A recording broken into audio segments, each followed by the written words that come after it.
Assalamualaikum warahmatullahi wabarakatuh. Selamat pagi. Selamat datang kembali di kelas online akuntansi keuangan menengah. Pada video kali ini kita akan membahas tentang bagaimana akuntansi atau perlakuan akuntansi terhadap transaksi pengakuan dan penghapusan aset.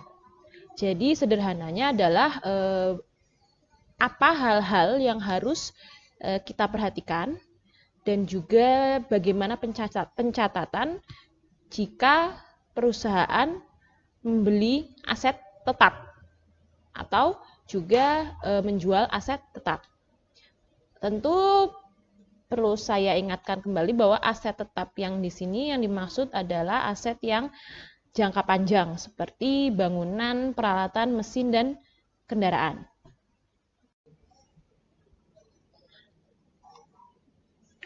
Baik, sekarang kita akan mereview dahulu tentang definisi properti peralatan dan bangunan, property plant and equipment, atau yang untuk lebih mudahnya pada video dan PowerPoint saya singkat sebagai aset tetap.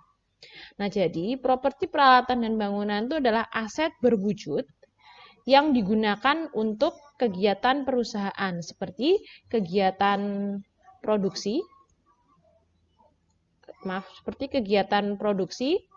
aktivitas administrasi atau kegiatan penyediaan jasa atau barang.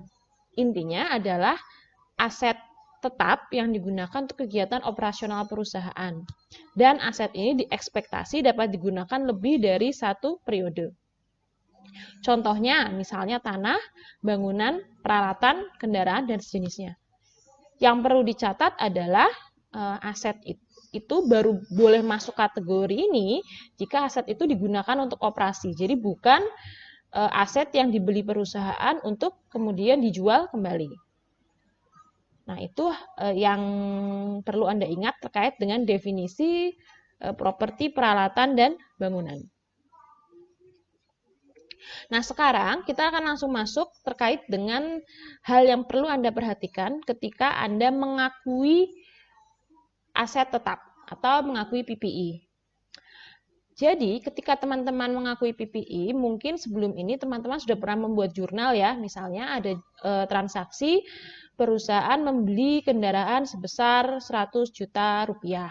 Berarti jurnalnya debitnya kendaraan, kreditnya kas. Nah, itu adalah akun jurnalnya. Tetapi yang perlu Anda perhatikan adalah kadang-kadang kita tidak bisa secara pasti dan secara tahu 100% mengetahui berapa nilai yang dicatat di jurnal. Jadi kalau di soal-soal sebelumnya yang mungkin akuntansi pengantar, teman-teman sudah langsung diberitahu berapa nilai yang harus dicatat di jurnal. Nah, tetapi di dunia nyata kondisinya adalah tidak selalu akuntan itu tahu 100% berapa nilai yang harus dicatat di jurnal. Kadang-kadang tidak sejelas itu. Jadi kadang-kadang ada pertimbangan atau perhitungan yang harus dilakukan tentang berapa nilai yang dicatat di jurnal. Nah, yang sekarang mari kita lihat prinsip dasarnya. Jadi, untuk akun PPI umumnya akuntan mencatat nilai yang akan diakui sebesar cost historis. Yaitu artinya apa? Artinya perusahaan atau akuntan akan mengukur nilai kas atau kas ekuivalen untuk memperoleh aset tersebut. Nah, ini perlu dicatat teman-teman. Memperoleh aset tersebut, membawa aset tersebut ke lokasi, dan mengkondisikan aset tersebut untuk siap digunakan. Artinya apa? Artinya ketika teman-teman membeli aset, perusahaan membeli aset dan teman-teman adalah akuntan yang mencatat berapa yang dibayarkan kepada penjual itu yang dimaksud sebagai nilai kas atau kas ekuivalennya. Jadi berapa yang dibayarkan tersebut. Nah, yang perlu dicatat adalah nilai yang masuk ke akun aset itu tidak hanya berapa yang teman-teman bayar ke penjual aset tersebut. Jika misalnya asetnya itu besar, berat, dan pengirimannya dari penjual ke kita sebagai pembeli itu membutuhkan biaya yang cukup signifikan, itu biaya yang dikeluarkan untuk membawa aset tersebut juga masuk ke nilai aset. Jadi jangan menulisnya beban atau biaya transport aset, tidak boleh. Nanti harus masuk ke akun aset. Sama, kemudian yang ketiga ada mengkondisikan aset untuk siap digunakan. Katakanlah aset yang teman-teman beli, yang perusahaan beli itu adalah mesin. Mesinnya itu harus diinstal, harus dicek, harus ada trial, apakah sudah siap digunakan atau belum. Nah, pengeluaran-pengeluaran yang termasuk untuk mengkondisikan aset tersebut juga termasuk ke nilai aset. Jadi termasuk diakui ke nilai aset. Jadi nanti ketika teman-teman mengeluarkan duit untuk pengkondisian aset tersebut, nanti jurnalnya kreditnya kas, debitnya itu bukan beban, bukan biaya, tetapi debitnya adalah nama akun asetnya. Nah, itu yang dimaksud dengan poinnya ini, yaitu nilai kas atau kas ekuivalen untuk memperoleh aset, membawa aset ke lokasi, dan mengkondisikan aset untuk siap digunakan. Nah, perusahaan dapat menilai aset menggunakan metode cost dan metode nilai wajar atau fair value. Untuk untuk topik minggu ini kita akan fokus pada yang metode cost, nanti yang nilai wajar atau fair value akan masuk di pembahasan selanjutnya. Nah, sekarang kita lihat ya contoh aplikasi yang ini tadi saya sebutkan. Jadi, nilai yang diakui di aset itu bukan hanya nilai yang kita bayar penjual, tapi juga nilai-nilai pengeluaran yang lain. Kita akan langsung menggunakan contoh saja mengenai pengeluaran-pengeluaran apa yang kira-kira sekilas kelihatan bukan seperti untuk membeli aset, tapi sebenarnya itu harus dimasukkan ke nilai aset. Nah, yang pertama di sini kita coba lihat contohnya kos untuk tanah. Jadi, ketika perusahaan membeli tanah, biasanya akan ada pengeluaran-pengeluaran sebagai berikut. Contohnya yang pertama adalah pengeluaran yang utama ya, harga pembelian. Berarti ini adalah uang yang kita bayarkan ke penjual tanah. Yang kedua, nah ini pengeluaran terkait dengan masalah legalitas. Terkait dengan transaksi pembelian tanah. Misalnya, pajak terkait dengan pembelian tanah atau biaya notaris atau biaya komisi misalnya jika kita belinya lewat agen dan hal-hal pengeluaran yang sejenis itu. Yang ketiga, misalnya kalau tanahnya itu misalnya mau digunakan untuk membangun kantor. Nah, lalu tanahnya itu tidak stabil, tanahnya itu lebih rendah daripada jalan misalnya, dan tanah itu masih banyak pohon-pohon. Artinya perusahaan harus membersihkan dulu ya tanahnya, lalu kemudian harus uruk dulu supaya jadi setara dengan jalan. Nah, pengeluaran yang dikeluarkan perusahaan supaya tanah itu dari masih belum rata dan masih banyak pohon sampai tanahnya itu siap bangun, itu pengeluarannya dicatat bukan sebagai biaya, bukan sebagai beban, tapi nanti jurnalnya, teman-teman, nanti jurnalnya adalah debitnya, itu adalah akun tanah. Nanti kreditnya adalah kas. Jadi debit itu bukan akun biaya menguruk tanah, misalnya tidak. Nanti dicatatnya itu adalah debitnya tetap masuk ke akun tanah. Lalu yang keempat, misalnya jika tanah tersebut ada tambahan-tambahan fasilitas yang tidak terbatas. Jadi misalnya ada jalan, tapi jalannya itu cuma jalan tanah ya. Jadi tanahnya dikeraskan begitu untuk membuat jalan. Jadi kalau ada fasilitas yang usia tidak terbatas, itu juga masuk ke kos tanah. Jadi intinya teman-teman bisa lihat bahwa pengeluaran yang dicatat perusahaan yang nanti masuk ke nilai akun tanah itu ternyata tidak hanya harga pembelian teman-teman, tapi juga beberapa pengeluaran-pengeluaran lain. Gitu. Nah, perlu dicatat adalah teman-teman, jika teman-teman atau perusahaan itu membeli tanah, seringkali teman-teman akan membuat atau melakukan pengembangan tanah yang usianya terbatas. Maksudnya begini, jadi teman-teman mungkin akan membuat sesuatu di atas tanah tersebut, bukan bangunan ya, jadi semacam improvement untuk tanah tersebut yang usianya terbatas. Contohnya, membuat jalan aspal atau jalan paving. Atau teman-teman membuat pagar, misalnya untuk membatasi tanah tersebut, supaya tidak tertukar atau mungkin tidak salah patok dengan tanah yang di sebelahnya. Atau mungkin teman-teman membuat tempat area parkir misalnya, atau yang sejenis itu. Nah, ini tidak boleh masuk ke nilai akun tanah. Nah, jadi nanti teman-teman ketika teman-teman mengeluarkan uang untuk membuat hal-hal seperti ini, nanti masuknya adalah ke akun khusus, akun aset baru, yaitu namanya akun pengembangan tanah atau dalam bahasa Inggris namanya land improvement. Land improvement. Nah, ini adalah akun aset. Jadi dia akunnya sama dengan temannya akun tanah. Jadi bukan akun biaya teman-teman. Jadi misalnya teman-teman membuat jalan aspal, mengeluarkan atau membayar duit misalnya 10 juta. Nah, itu bukan berarti nanti debitnya akun biaya pembuatan jalan, tidak. Nanti akunnya maksudnya debitnya adalah akun pengembangan tanah atau akun ini land improvement. Tapi bukan ke akun tanah ya. Kalau akun tanah tidak. Kenapa? Karena jalan itu pastinya ada masanya. Misalnya jalannya itu kalau jalan aspal mungkin 5 tahun dia sudah rusak, harus dibuat lagi. Pagar juga mungkin 10 tahun atau mungkin nggak sampai 7 tahun itu sudah rusak. Sehingga memiliki umur ekonomis. Bangunan-bangunan tersebut memiliki umur ekonomis. Akibatnya tidak boleh jadi satu sama akun tanah. Karena kalau akun tanah kan tidak memiliki umur ekonomis. Nah, lalu hal yang perlu diperhatikan yang lain adalah perhatikan tanah yang dibeli untuk diinvestasikan, jadi bukan untuk dipakai kegiatan operasional, itu tidak boleh masuk ke akun tanah. Harus dipisah ke akun investasi. Nah, ini sudah saya bahas sekilas ya di materi beberapa chapter selanjutnya, chapter sebelumnya. Lalu yang perlu dicatat kembali perusahaan adalah jika misalnya perusahaan teman-teman bekerja adalah perusahaan properti yang bisnisnya jual beli tanah.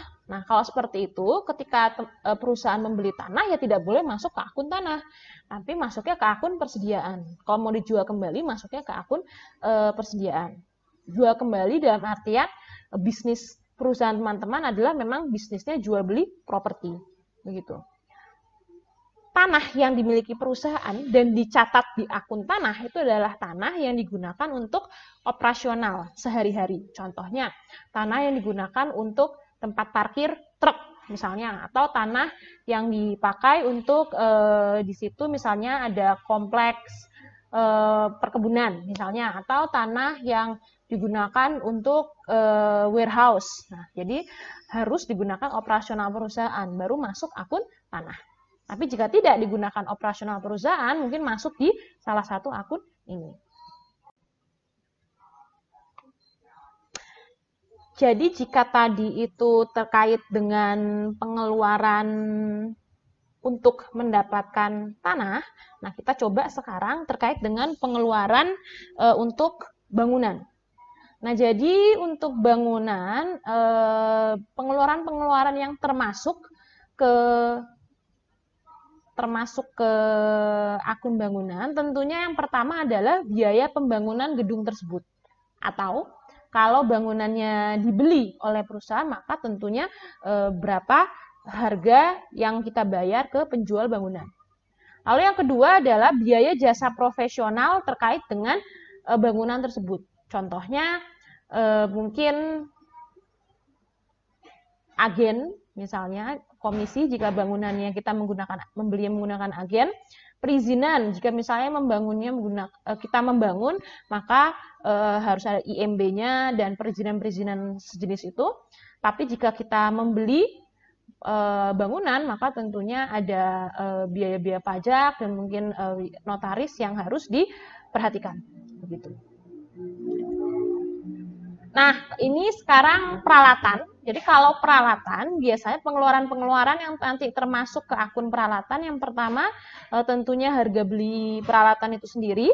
Nah, yang kedua biaya angkut. Jadi kalau peralatannya itu biasanya agak besar dan susah, dan nggak cuma kalau besar ya. Jadi intinya kalau perusahaan membeli peralatan, lalu peralatannya itu dikirim ya dari tempat penjual ke tempat perusahaan, biaya angkutnya itu yang kita bayarkan itu nanti dicatatnya tidak boleh debit biaya angkut, tapi nanti catatnya adalah debitnya masuk ke akun peralatan itu sendiri. Lalu asuransi, jika misalnya peralatannya itu dikirimnya lumayan jauh, misalnya antar pulau, atau jangan-jangan malah antar negara, pastinya akan ada asuransi. Perusahaan main aman dong, pastinya ada pembayaran asuransi. Nah, asuransi yang dibayarkan itu nanti selama masa pengiriman itu nanti biasanya kan ada akun biaya asuransi ya di jurnal terkait dengan asuransi. Nah, jadi nanti akun yang biasanya biaya asuransi itu nanti diganti dengan akun peralatan ini. Begitu. Yang ketiga, cost atau pengeluaran untuk penyusunan spesifik. Jadi jika misalnya peralatannya itu mesin ya, yang rumit, yang penyusunannya itu nggak bisa oleh perusahaan itu sendiri, tapi mungkin harus minta tolong penjual atau harus minta tolong ahli terkait di bidang tersebut. Nah, tentunya kita harus membayar biaya tambahan untuk penyusunan tersebut. Nah, biaya tambahan itu nanti masuk juga ke akun peralatan. Jadi bukan masuk akun biaya penyusunan, tidak, tapi masuknya debitnya adalah akun peralatan. Lalu sama ini instalasi dan pemasangan, lalu juga cost untuk trial run. Jadi instalasi dan pemasangan peralatannya, jika misalnya peralatannya itu rumit, tidak bisa dipasang sendiri. Lalu yang keenam, cost untuk trial run itu biasanya kalau mesin pabrik atau mungkin bahkan mesin alat-alat kedokteran di rumah sakit, itu biasanya setelah dibeli, dipasang, itu biasanya perusahaan akan mencoba dulu, trial dulu. Apakah sudah berjalan sesuai dengan ekspektasi. Nah, itu pasti trialnya itu akan mengeluarkan biaya tentunya. Nah, pengeluaran biaya itu nanti masuk juga ke nilai akun peralatan yang diakui. Nah, tadi sudah teori-teori, sekarang kita coba kita akan melihat bersama-sama beberapa akun yang ada di sini. Jadi kita akan melihat beberapa transaksi yang ada di sini. Kira-kira kita akan mencoba mengidentifikasi ini masuk ke akun apa.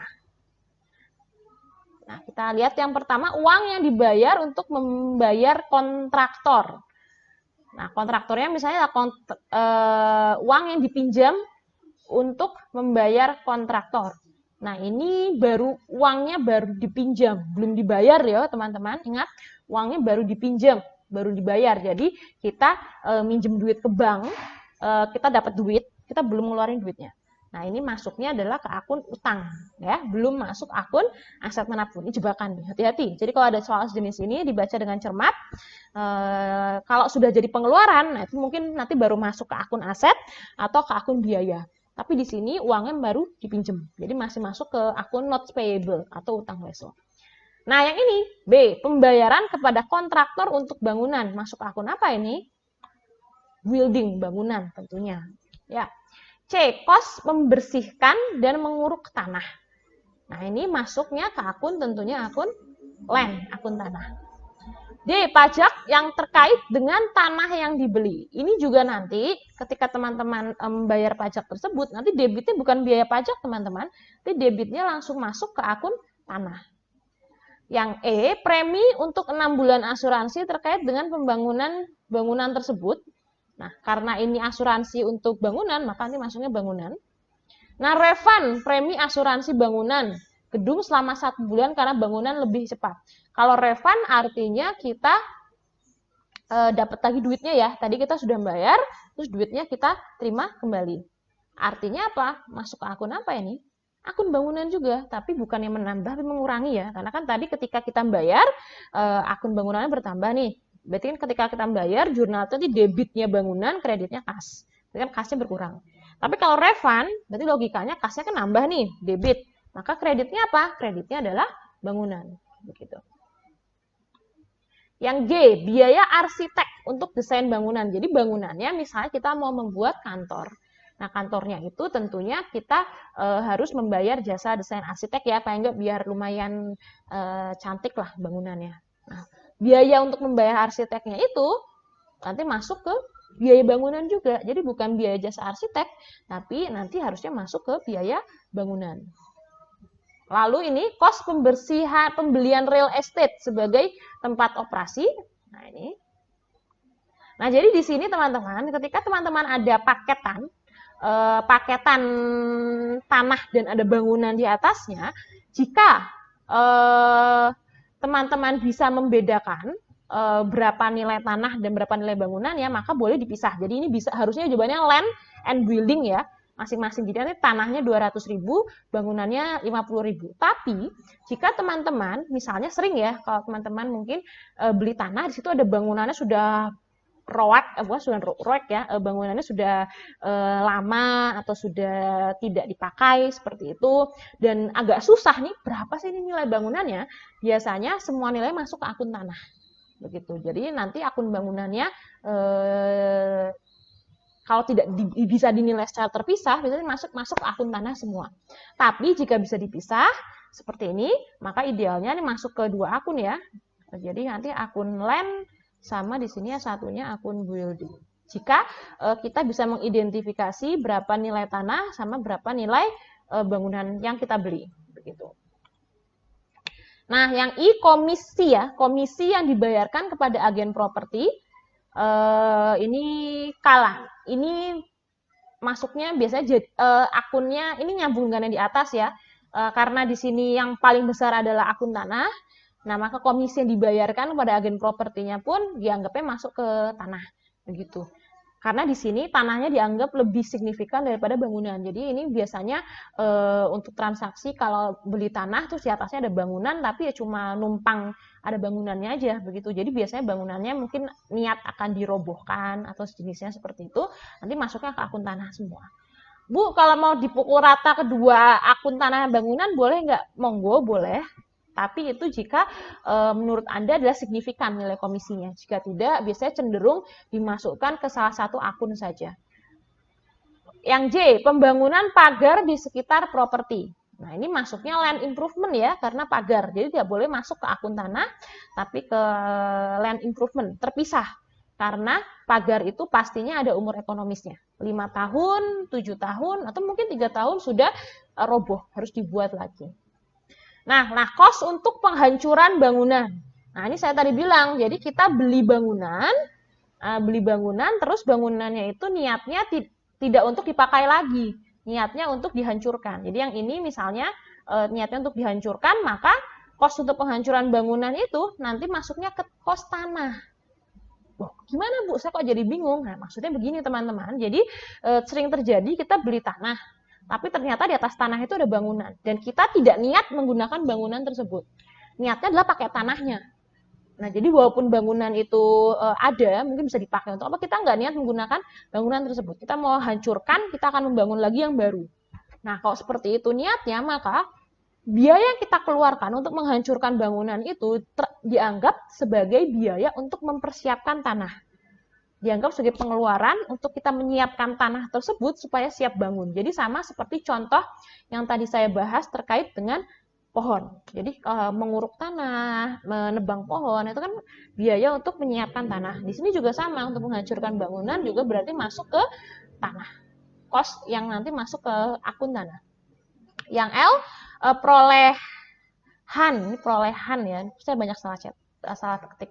Perolehan dari penjualan sisa bangunan. Jadi misalnya bangunannya kan dirobohkan, lalu biasanya ada besi tua, ada puing-puing yang masih mungkin bisa dijual, terutama besinya. Biasanya besi tua dijual seperti itu. Nah, berapa yang didapatkan oleh perusahaan dari menjual sisa bangunan tersebut, itu bisa mengurangi nilai tanah. Jadi kan kalau kita keluar duit, itu kan berarti menambah nilai aset ya, karena berarti kita nilai asetnya tambah mahal. Nah, tapi ketika kita menjual sisa-sisa puing bangunan tersebut, itu berarti logikanya kita kayak dapat diskon. Jadi untuk tanah tersebut supaya ready dibangun, kita tadinya keluar duit 10 juta ngancurin bangunan. Ternyata setelah bangunan dihancurin, ini besi-besi tua bisa dijual nih, lumayan laku 1 juta. Artinya tadinya kita ngeluarin duit 10 juta untuk ngancurin bangunan, ternyata kita dapat 1 juta dari puing tersebut. Jadi intinya total yang kita keluarkan untuk menghancurkan bangunan tersebut sudah bukan 10 juta lagi, tapi jadinya 9 juta. Nah, makanya di sini mengurangi yang di atas, kos penghancuran bangunannya. Nah, selanjutnya yang M, membangun jalan dan area parkir, ini juga masuknya land improvement ya. Dan yang terakhir, kos untuk menanam pohon. Jadi misalnya untuk tanah tersebut, biar kelihatan asri, teman-teman nanam beberapa pohon di titik-titik strategis, mungkin di pinggir jalannya atau di samping pagar itu dibangun pohon. Nah, bukan dibangun, ditanam pohon. Nah, pohon itu logikanya permanen ya, karena teman-teman menanam pohon itu emang ekspektasinya untuk pohonnya itu tumbuh jadi besar dan mungkin jadi ciri khas perusahaan misalnya. Berarti ini tentunya adalah pengembangan tanah yang permanen, karena kalau pohon masa ada umur ekonomisnya ya. Kalau pohon itu ya kalau dia ditanam dia tuh bisa bertahun-tahun, kecuali kita menebang. Tapi kalau menebang itu kan kita waktu menanam pertama nggak ada niat untuk nebang. Niatnya emang pohon tersebut untuk ditanam secara terus-menerus. Sehingga ini masuknya adalah pengembangan tanah yang permanen. Jadi masuknya bukan land improvement, masuknya langsung ke akun tanah.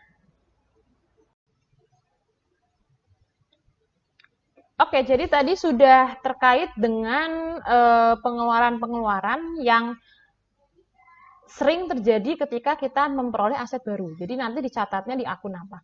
Nah, sekarang kita akan melihat detail sedikit hal yang perlu perhatikan jika kita mau mencatat transaksi terkait dengan aset yang dibangun sendiri. Jadi jika misalnya perusahaan membangun aset, misalnya membuat bangunan, paling sering ya, membangun bangunan seperti itu, nanti yang masuk ke akun bangunan itu apa saja ya. Jadi pengeluaran, misalnya perusahaan membayar 100 juta. Nah, dari 100 juta itu pengeluarannya A, B, C, D, E, dan seterusnya. Nah, itu nanti yang masuk ke akun bangunan itu bagaimana, berapa nilainya. Nah, perlu diperhatikan, biasanya yang nanti masuk ke akun bangunan tentunya ini ya, bahan baku dan tenaga kerja langsung terkait dengan membangun bangunan itu. Yang kedua, overhead. Jadi overheadnya terkait dengan pembangunan bangunan tentunya ada overhead, misalnya listrik, terus dan pengeluaran overhead yang lain. Sama seperti kalau ketika kita membahas akuntansi manufaktur. Nah, sekarang yang mau saya perhatikan, ini kalau ini sederhana ya, seperti membangun aset pada umumnya. Nah, yang saya mau tunjukkan adalah terkait dengan satu lagi pengeluaran yang tidak kelihatan. Tidak kelihatan ini adalah pengeluarannya itu kadang-kadang tidak langsung teridentifikasi dengan membangun aset, yaitu terkait dengan bunga. Nah, jadi teman-teman, sangat jarang ketika teman-teman membuat aset tetap, membangun aset tetap, bangunan atau mesin, itu pasti keluar uangnya besar. Dan kalau keluar uang besar, itu pastinya biasanya perusahaan jarang menggunakan uang yang dimiliki perusahaan itu sendiri.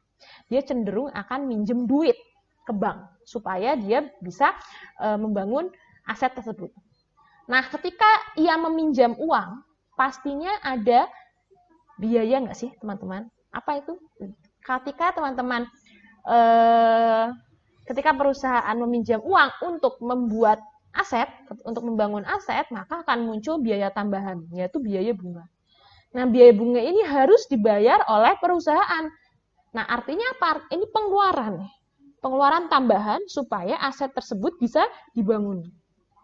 Nah, sekarang pertanyaannya, biaya bunga ini masuk nggak ke akun aset yang dibangun ini? Nah, kalau biaya bahan bakunya pasti masuk. Bangunan misalnya biaya semen, bata, sebenarnya pasti masuk. Biaya buruh atau kontraktor pasti masuk. Listrik untuk membuat atau air atau jenisnya pasti masuk. Nah, sekarang ada biaya tambahan, yaitu biaya bunga. Jadi perusahaan itu untuk bisa bayar ini semua minjem duit ke bank. Nah, gara-gara dia minjem duit ke bank, setiap tahun dia harus bayar bunga ke bank. Nah, pertanyaannya, duit yang dia bayar ke bank itu, pengeluaran terkait dengan bunga tersebut, masuknya debitnya apa? Debitnya tetap boleh masuk di biaya bunga atau masuk ke akun asetnya. Nah, terkait dengan hal ini, ada 3 pendekatan terkait dengan perlakuan biaya bunga ini. Masuknya gimana? ke akun apa? Ini ada 3 pendekatan. Yang pertama, ada perusahaan tidak mengkapitalisasi biaya bunga sama sekali. Mengkapitalisasi itu maksudnya apa? Mengkapitalisasi itu maksudnya pengeluaran untuk bunga itu dicatatnya debitnya bukan biaya bunga, tapi debitnya adalah aset. Jadi kalau dikapitalisasi itu yang tadinya akun debitnya itu biaya berubah menjadi akun aset. Maksudnya itu mengkapitalisasi. Berarti pendekatan pertama yang pengeluaran bunga ini nggak dianggap sama sekali masuk ke akun aset. Berarti semuanya masuk ke akun biaya bunga. Nah, yang kedua, jadi kapitalisasi biaya bunga selama masa konstruksi aja. Jadi misalnya apa? Misalnya perusahaan minjem duit 200 juta. Nah, 200 juta itu periodenya lunasnya dalam 5 tahun. Nah, ternyata 200 juta itu dipakai untuk membayar segala jenis, membayar pengeluaran untuk membangun gedung. Ternyata gedungnya 1 tahun udah selesai.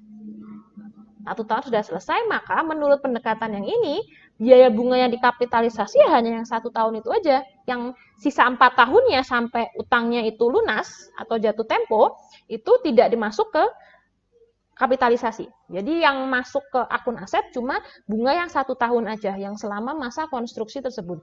Yang sisa 4 tahunnya itu masuk ke akun biaya bunga seperti biasa. Yang pendekatan ketiga, semua biaya bunga yang terkait dengan pinjaman tersebut harus dikapitalisasi. Nah, menurut standar akuntansi, menurut IFRS, yang dipakai itu adalah yang ini. Jadi yang dikapitalisasi itu hanya biaya bunga selama masa konstruksi dengan hitungan-hitungan yang akan saya jelaskan sebagai berikut. Nah, jadi kita akan melihat untuk biaya bunga selama masa konstruksi ini boleh dikapitalisasi tapi dengan perhitungan tertentu. Nah, nanti kita akan lihat kapitalisasi ini perhitungannya bagaimana. Saya akan langsung menunjukkan dengan contoh saja biar lebih mudah. Tapi sebelum kita masuk ke contoh, yang perlu Anda perhatikan adalah di sini. Kita perhatikan ini. Perhatikan ada 3 hal yang harus Anda identifikasi dulu sebelum Anda bisa menentukan berapa ya nilai biaya bunga yang dikapitalisasi. Yang pertama adalah aset terkualifikasi. Jadi aset terkualifikasi itu artinya apa? Artinya kita pinjam duit nih untuk bangunan. Nah, kita mau mengkapitalisasi biaya bunganya, tunggu sebentar. Kamu kalau mau kapitalisasi biaya bunganya, ini tuh buat aset apa sih? Nah, kita identifikasi dulu. Jadi asetnya itu ada 2 opsi aset. Ya, yang pertama adalah aset dalam konstruksi yang akan digunakan oleh perusahaan. Jadi pinjaman duit itu mau dipakai untuk membangun aset yang akan dipakai oleh perusahaan itu sendiri. Nah, lalu jenis yang kedua, aset yang akan dijual atau disewakan yang dibangun sebagai sebuah proyek terpisah. Nah, yang kedua adalah asetnya itu akan dijual atau disewakan. Nah, jadi intinya adalah aset tersebut ada tujuannya untuk kegiatan perusahaan. Entah akan digunakan oleh perusahaan itu sendiri, entah akan dijual atau disewakan oleh perusahaan. Ya, itu yang identifikasi pertama. Identifikasi yang kedua adalah terkait dengan periode kapitalisasi. Nah, kalau periode kapitalisasi itu berarti bagaimana? Kita menghitung berapa bulan dalam 1 tahun biaya bunganya itu dikapitalisasi. Contohnya apa? Contohnya utangnya itu mulainya dari 1 Januari. Nah, utangnya itu mulai 1 Januari, 31 Desember kita mau buat jurnal bunganya. Nah, tapi bunga yang dikapitalisasi itu tidak otomatis 1 tahun dari 1 Januari itu. Nah, bunga yang dikapitalisasi itu dimulainya dari ini.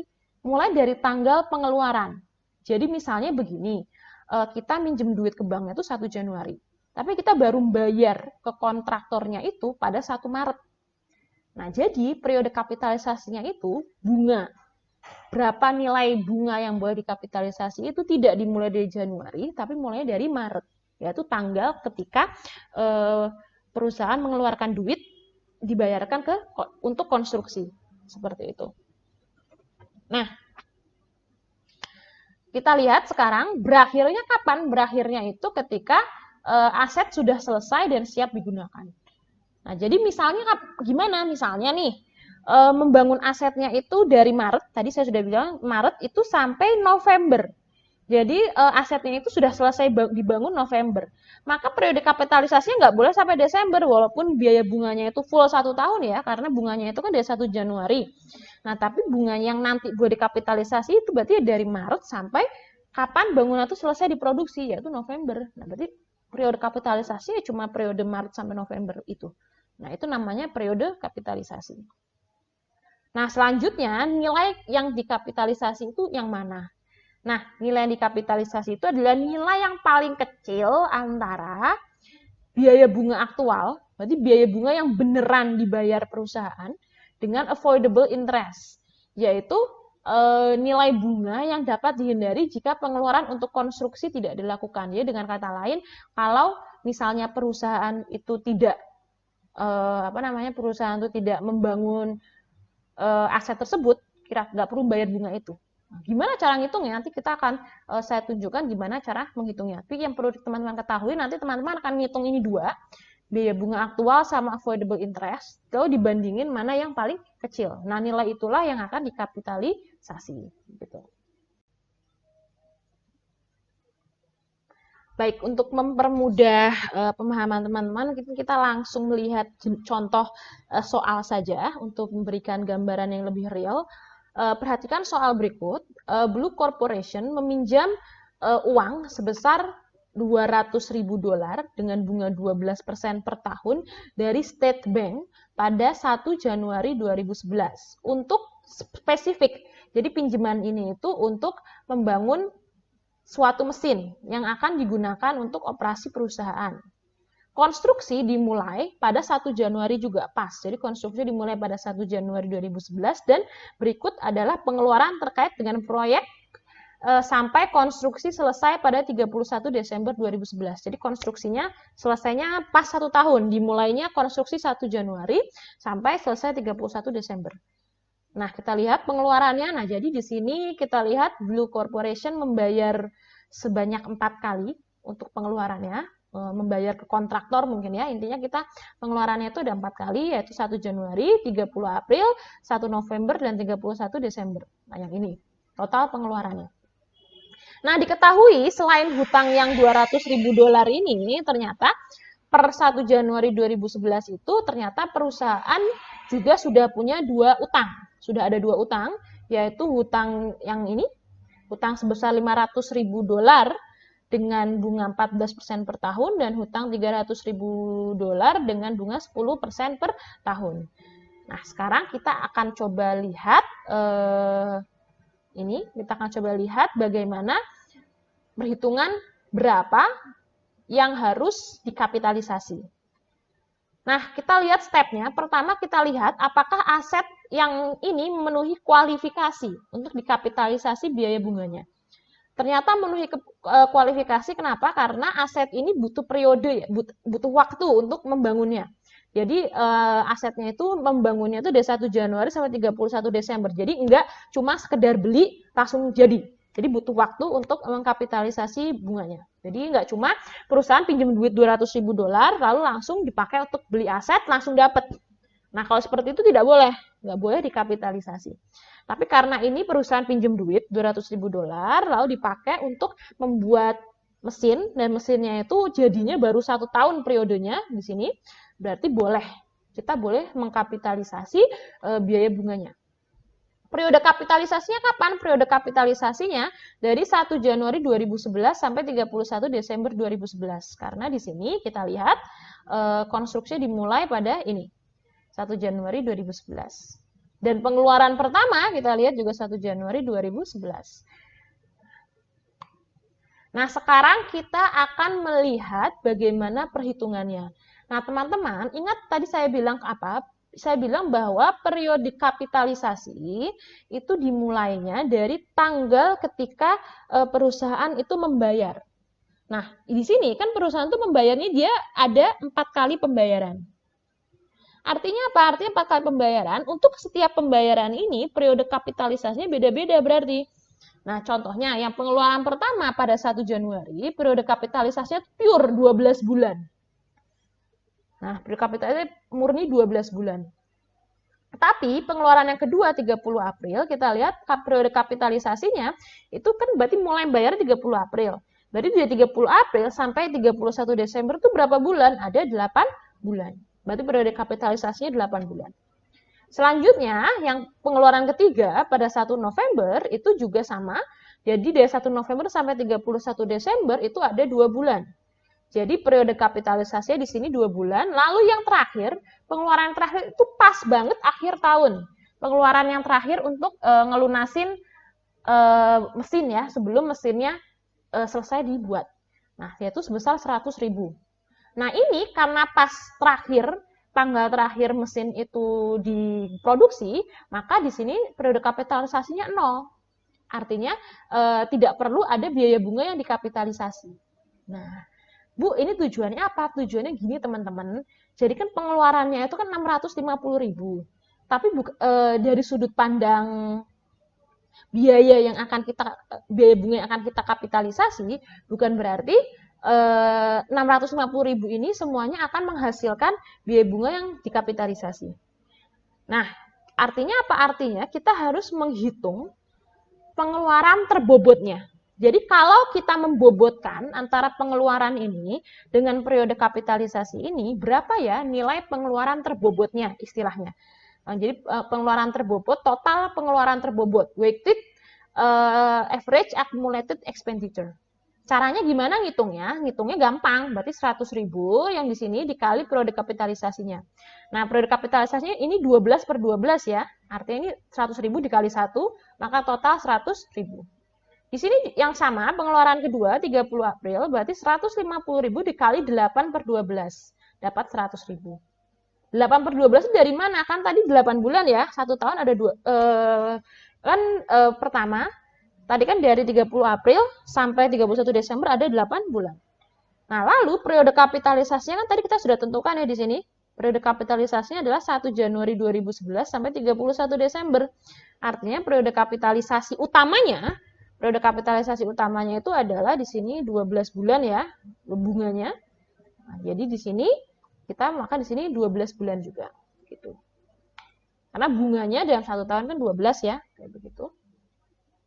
Nah, selanjutnya kita lihat di sini juga sama 1 November, di sini periode kapitalisasi berarti 2 per 12, 300.000 dikali 2 per 12 dapat di sini 50.000. Di total kita mendapat total nilai pengeluaran terbobotnya adalah 250.000. Nah, ini akan kita gunakan untuk menghitung nanti avoidable interest. Nah, selanjutnya kita akan menghitung actual dan avoidable interest. Jadi gini, actual dan avoidable interest itu kita akan mencari tingkat biaya bunganya berapa. Jadi tingkat bunganya berapa persen biaya bunganya. Jadi pertama, yang paling titik pertama adalah teman-teman hitung nih. Lihat yang weighted average-nya, nilai pengeluaran terbobotnya berapa? 250.000. Ini dianggapnya adalah total pengeluaran yang akan kena bunga. Nah, kayak gitu. Jadi gampangnya biaya bunga yang akan dikapitalisasi itu ya dari nilai yang 250.000 ini, tinggal nanti dikali berapa persen. Itu sederhananya. Nah, sekarang pertanyaannya, kita berapa persen ya yang akan kita kalikan angka ini? Nah, pertama teman-teman ngecek dulu ada nggak perusahaan itu ada nggak utang khusus untuk konstruksi aset. Nah, utang khusus dari konstruksi aset, jika ada, maka kita akan menggunakan tingkat bunga itu. Jadi kalau perusahaan punya hutang khusus untuk konstruksi aset, kita akan menggunakan yang berapa persen itu. Kita lihat ya, di soal tadi kayaknya ada deh. Nah, ada. Di sini diketahui bahwa khusus untuk konstruksi aset itu adalah ini, 12%. Oh, berarti nanti dikali 12%, Bu. Tidak juga, perhatikan di sini akumulasi pengeluarannya kan 250.000. Padahal, perhatikan, hutang bunga yang khusus untuk konstruksi mesin itu cuma 200.000.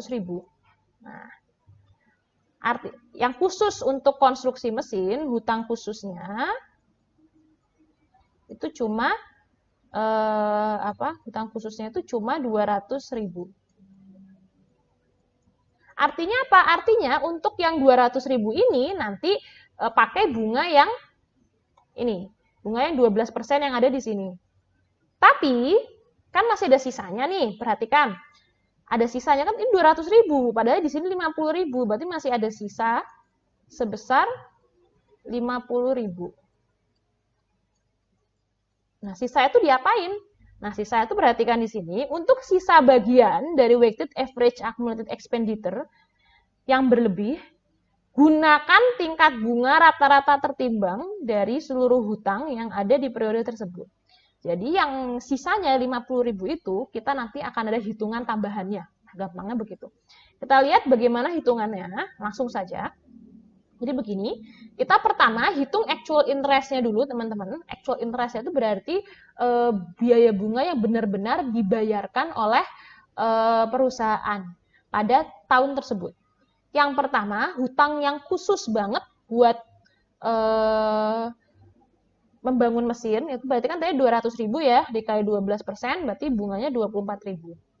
Lalu bunga yang lain-lain, yang perusahaan itu sudah punya hutangnya, tapi nggak khusus untuk membangun mesin itu juga. Nah, kita bisa lihat ada dua hutang ya, 500.000 sama 300.000. Total bunganya adalah kita lihat 70.000 dan 30.000. Nah, ini totalnya actual interest-nya adalah 124.000. Nah, ini sudah dapat actual interest. Selanjutnya kita lihat avoidable interest-nya. Nah, untuk avoidable interest-nya, kita nanti mengambil dari yang ini ya, weighted average ini tadi kan 250.000. Dari 250.000, yang 200.000 itu kan dari hutang khusus. Udah ada, ini kita butuh duit 250.000. Gampangnya begitu. Nah, dari 250.000 ini sudah ada khusus 200.000 dari hutang. Yang memang spesial kita ngutang buat membangun mesin. Maka nanti 200.000 ini langsung aja dikali 12% yang ada di sini. Dapat angka 24.000. Affordable interest yang part 1. Tapi hati-hati masih ada sisa 50.000. Karena kan tadi total pengeluaran terbobotnya 250.000. Berarti ada 50.000 yang kita belum tahu nih mau dikali berapa persen. Nah, untuk tahunya ini kita harus menghitung rata-rata terbobot tingkat bunga yang generalnya. Berarti yang general debt ini kan untuk hutang yang lain-lain, hutang yang tidak khusus untuk mesin, itu kan bunganya ada dua nih, 14% sama 10%. Itu kalau kita rata-rata terbobot itu berapa ya? Jangan 14 tambah 10 bagi 2 ya, nggak bisa seperti itu. Jadi kalau rata-rata terbobot itu kita gampangnya ini, kan tadi total bunganya kan tadi 100.000 nih. Total bunganya 100.000. Kita bagi nilai asli utangnya. Nilai prinsipal utangnya. Nah, jadi 100.000 dibagi 800.000 dapat 12,5%. Artinya tingkat bunga rata-rata terbobotnya adalah 12,5%. Jadi yang sisa 50.000 di sini kita kalikan 12,5%.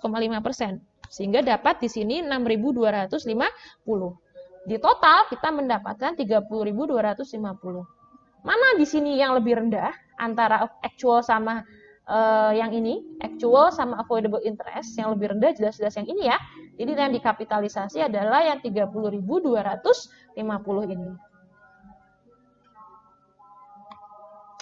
Nah, jadi kita lihat jurnalnya bagaimana ya jurnalnya.